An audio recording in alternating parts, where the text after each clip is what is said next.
दोस्तों, आपका स्वागत है आपके अपने YouTube चैनल में। अगर आप चैनल पर पहली बार आए हैं तो चैनल को सब्सक्राइब करके बेल आइकन जरूर दबा लें, क्योंकि ऐसी वीडियो में रोज लाता रहता हूं। आज की इस कहानी में हम उन सबसे आसान और सबसे असरदार तरीकों के बारे में बात करेंगे जिनसे आप अपने घर पर रहकर बिना किसी दवा के अपना पेट साफ बड़ी आसानी से कर सकते हैं। इसके बाद हम आपको भोजन के 3 नियमों के बारे में भी बताएंगे, इसलिए वीडियो को पूरा देखें। किसी गांव में राजू नाम का व्यक्ति रहता था। वह अपने पेट को लेकर बहुत ही ज्यादा परेशान रहता था। वह एक दिन एक महात्मा के पास जाता है, क्योंकि वह महात्मा आयुर्वेद के बड़े ज्ञानी थे। राजू महात्मा से प्रणाम करता है और कहता है, हे मुनिवर, मैं अपने पेट को लेकर बहुत ज्यादा परेशान हूं। मेरे पेट में दिन प्रतिदिन समस्याएं उत्पन्न होती जा रही हैं। मेरा अच्छे से पेट साफ नहीं हो पाता है। मेरे पेट में बहुत ज्यादा जलन और दर्द होने लगता है। इसके अलावा मुझे मल त्याग करने में भी बहुत ज्यादा परेशानी होती है। अगर मैं संक्षेप में कहूं तो मेरे पेट की पाचन क्रिया समय से पहले ही मेरा साथ देना छोड़ रही है। हे मुनिवर, कृपया आप मुझे कोई ऐसा समाधान बताइए जिससे मैं अपना पेट आसानी से साफ कर सकूं और पेट की इन सभी समस्याओं से हमेशा हमेशा के लिए निजात पा सकूं। पहले तो उस महात्मा ने रामू की सभी बातों को ध्यानपूर्वक सुना और फिर कहा, हमारे आयुर्वेद के सिद्धांत के अनुसार जितना समय आपको पेशाब यानी कि टॉयलेट करने में लगता है, उतना ही समय पेट साफ होने में लगना चाहिए, तभी आप स्वस्थ हैं। लेकिन बहुत सारे लोग टॉयलेट में बहुत देर तक बैठे रहते हैं, मोबाइल चलाते रहते हैं, न्यूज़पेपर पढ़ते रहते हैं, लेकिन उसके बावजूद उनका पेट साफ ठीक से नहीं हो पाता और इसी कारण से उनके मन का संतुलन पूरे दिन बिगड़ा रहता है। बेचैनी, घबराहट, किसी काम में मन न लगना, ये सब ठीक से पेट साफ न होने की वजह से ही होता है। जब भी आप अपनी किसी भी बीमारी का इलाज आयुर्वेदिक पद्धति के अनुसार करवाते हैं तो सबसे पहले आपके पेट की सफाई की जाती है। यह अपने आप में पूरा इलाज नहीं है, लेकिन यह शरीर के सुधार के लिए बुनियादी वातावरण पैदा करता है। कोई भी दवा तभी ठीक प्रकार से काम करेगी जब आपका पेट साफ होगा, वरना तो आप कितनी भी दवाइयां लें, कितना भी इलाज कराएं, कोई फर्क नहीं पड़ने वाला। शरीर हमें संकेत भेजता रहता है कि हमारा पेट साफ ठीक से नहीं हो पा रहा है, जैसे कि पसीने में से दुर्गंध या मुंह में से दुर्गंध। अगर वहां से दुर्गंध आ रही है तो हमें समझ जाना चाहिए कि हमारा पेट ठीक से साफ नहीं हो पा रहा है और हमें इसका हल ढूंढना होगा। ठीक से नींद ना आना, मानसिक समस्याएं, ये सारी चीजें पेट साफ ना होने के कारण ही पैदा होती है। फिर राजू ने कहा कि महात्मन, हमें अपना पेट साफ कैसे करना है? महात्मा ने कहा, आज मैं आपको पेट साफ करने के लिए कुछ प्रभावी आयुर्वेदिक जड़ी बूटियों और तरीकों के बारे में बताऊंगा। ये जड़ी बूटियां आपको कब्ज से भी छुटकारा दिलाने में मदद करेंगी। महात्मा की इन्हीं बातों को सुनकर राजू बहुत ज्यादा उत्साहित हो जाता है और कहता है, महात्मन, कृपया आप मुझे उन सभी तरीकों के बारे में जानकारी दो जिससे मैं अपना पेट हमेशा के लिए स्वस्थ और साफ रख सकूं। इसके बाद महात्मा पहला तरीका बताते हुए कहते हैं, सबसे पहले हमें यह समझना चाहिए कि आज के समय में हमारी दिनचर्या और हमारा खान पान पूरी तरह से बदल चुका है और उसी बदलाव की वजह से हमारे शरीर में नाना प्रकार की बीमारियां पैदा होती हैं और हमारा पेट भी ठीक से साफ नहीं हो पाता। उदाहरण के लिए, आज के समय में ज्यादातर लोग फ्रीज का पानी पीते हैं जो कि बहुत ठंडा होता है, और जितना ठंडा पानी आप पिएंगे आपके पेट में जमी गंदगी उतनी ही सख्त होती जाएगी और इसी कारण से कब्ज जैसी बीमारियां पैदा होती हैं। अगर पानी को गर्म करके गुनगुना करके पिया जाए तो पेट की गंदगी बड़ी आसानी से बाहर आ पाएगी। सुबह उठते ही 2 ग्लास गुनगुना पानी करके आराम से घूंट घूंट करके पिएं। कुछ लोगों को लग रहा होगा कि घूंट घूंट पानी करके पीने में बहुत समय लगेगा, लेकिन अगर यहां पर समय नहीं लगाएंगे तो टॉयलेट में समय लगेगा। यह सबसे आसान और घरेलू नुस्खा है जो सब लोग अपना सकते हैं। बस संयम और नियम की जरूरत होती है। देखिए, ठीक तरह से पानी पीना आपकी बहुत सारी बीमारियों को खत्म कर सकता है। जितना हो सके दिन में ज्यादा से ज्यादा पानी पिए, लेकिन याद रहे, ठंडा पानी पीने की बजाय गर्म करके एक गुनगुना पानी पिए। आजकल बाजार में ऐसी बोतलें भी आती हैं कि जिनमें आप जैसा पानी डालेंगे पानी वैसा ही रहेगा, तो आप ऐसी बोतल ले सकते हैं और पानी गर्म करके गुनगुना करके उस बोतल में डाल सकते हैं, और जब भी आपको जरूरत महसूस हो आप दिन में उस पानी को पी सकते हैं। लेकिन पानी के संबंध में एक बात जरूर याद रखना कि खाना खाते ही पानी नहीं पीना है, इससे आपकी पाचन क्रिया बाधित होती है। हमारे पेट में जठराग्नि जो होती है वो खाने को पचाने का काम करती है और जब हम खाना खाने के बाद झट से पानी पी लेते हैं तो जठराग्नि शांत हो जाती है और हमारा खाना ठीक से पच नहीं पाता।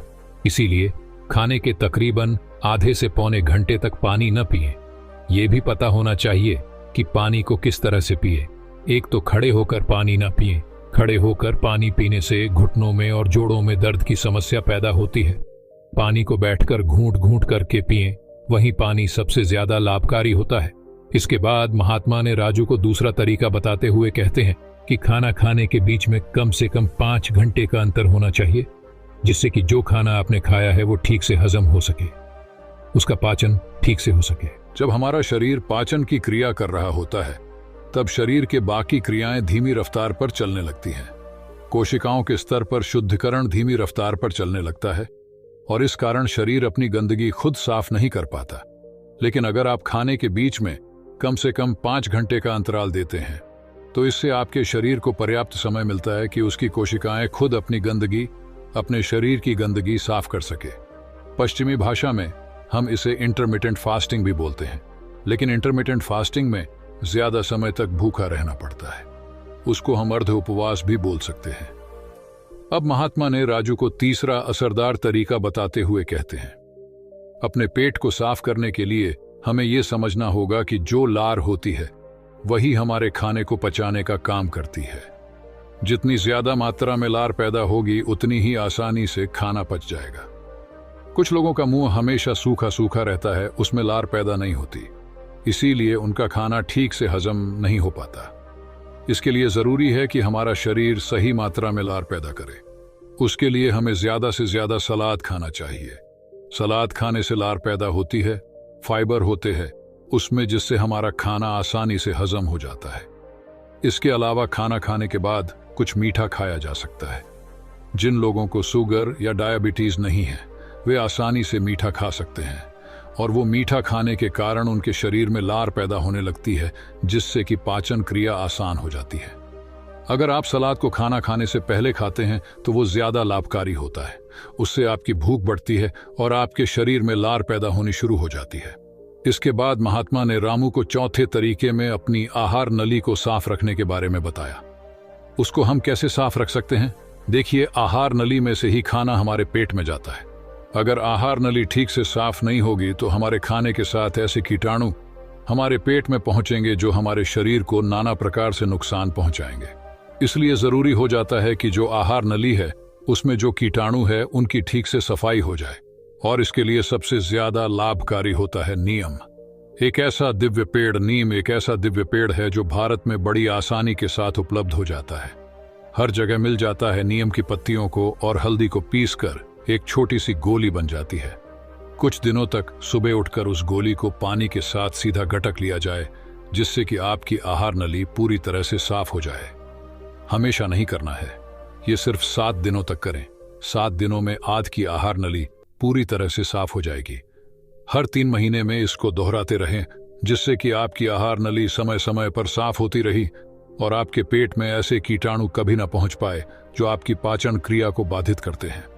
महात्मा ने 5वां और आखिरी तरीका बताते हुए कहा, राजू, यह तरीका उन लोगों के लिए है जिन्हें ज्यादातर समय कब्ज की समस्या रहती है। जिन लोगों को लंबे समय से कब्ज की समस्या है वो अरंडी के तेल का इस्तेमाल करें। रात में सोने से पहले 1 गिलास दूध के अंदर आधा चम्मच गुनगुना अरंडी का तेल मिलाकर पिए। 1 हफ्ता पीने के बाद पुरानी से पुरानी कब्ज भी ठीक हो जाती है। ये अरंडी का तेल दूध में गुनगुना करके ही मिलाएं और सिर्फ आधा चम्मच मिलानी है। सोने से पहले पीना है। इससे क्या होगा? आपकी आंतों के पास एक चिकनाई की परत बन जाएगी, एक कवच बन जाएगा, जिसके कारण से आपके आंतों में खाना नहीं चिपकेगा। और खाना अगर आंत में नहीं चिपकेगा तो कब्ज की समस्या कभी नहीं होगी। देसी अरंडी का तेल लें। पैकिंग में जो तेल आता है, जो अंग्रेजी होता है, वह उतना लाभकारी नहीं होता है। किसी भी पंसारी से खुले पीपे में से तेल ले। एक तो वो सस्ता भी होगा और दूसरा वो लाभकारी भी ज्यादा होगा। इसके अलावा सोने से पहले त्रिफला का भी सेवन किया जा सकता है। आंवला, बहेड़ा और हरड़, ये 3 ऐसे जादुई फल हैं जिनसे मिलकर त्रिफला बनता है। इन तीनों की अलग अलग खूबियां हैं, लेकिन अगर ये तीनों एक साथ मिला दिया जाए तो इनकी दिव्यता, इनके गुण और भी ज्यादा बढ़ जाते हैं। रात को सोने से पहले गुनगुने पानी के साथ आधा चम्मच त्रिफला का सेवन किया जाए। शरीर की सारी गंदगी बड़ी आसानी से साफ हो जाएगी। कोई प्रयास नहीं करना पड़ेगा, कोई जोर जबरदस्ती करने की आवश्यकता ही नहीं रहेगी।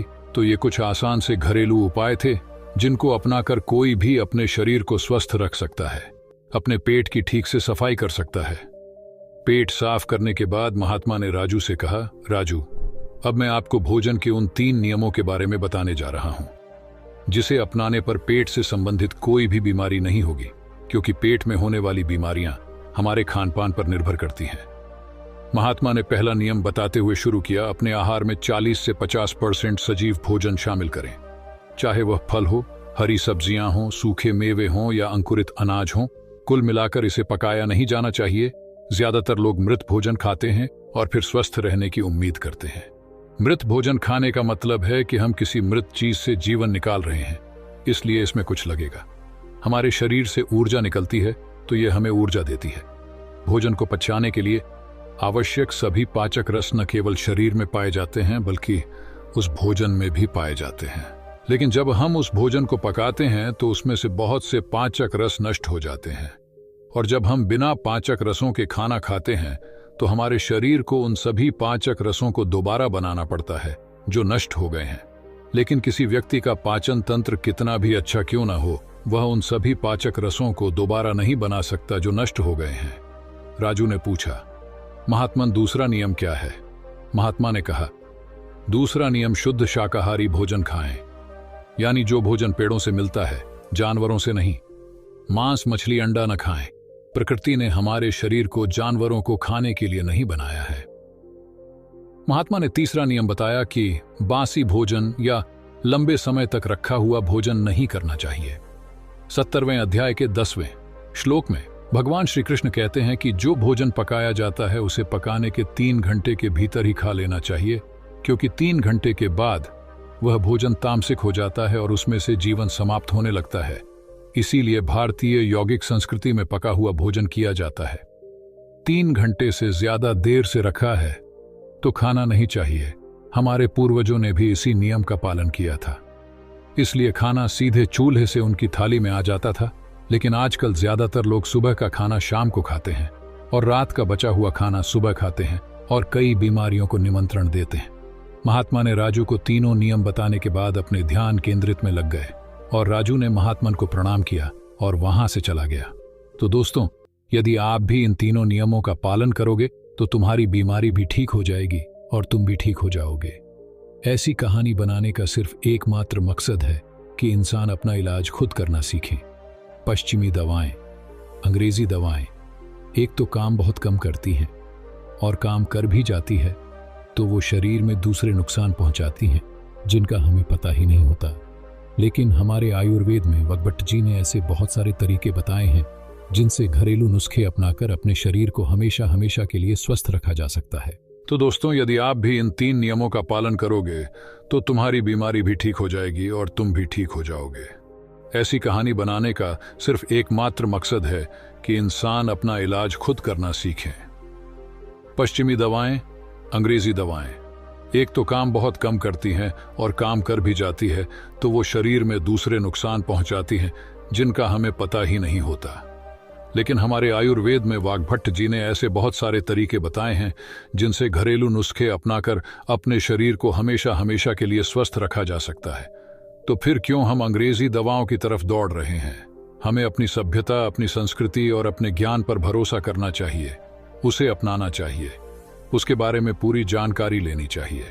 हर घर में जिस तरह से धार्मिक पुस्तकें होती है उसी तरह से अष्टांग हृदयम जैसी किताबें भी होनी चाहिए जिनका रोज अध्ययन करना चाहिए, जिसमें शरीर के बारे में सारी जानकारी उपलब्ध होती है। पहले यह किताब संस्कृत में होती थी, लेकिन अब उसका हिंदी अनुवाद भी आ चुका है, तो समझने में कोई ज्यादा समस्या नहीं होगी। दोस्तों, कैसी लगी ये कहानी? आपको अगर अच्छी लगी तो अपने दोस्तों को भी शेयर करें। नमो बुद्धाय।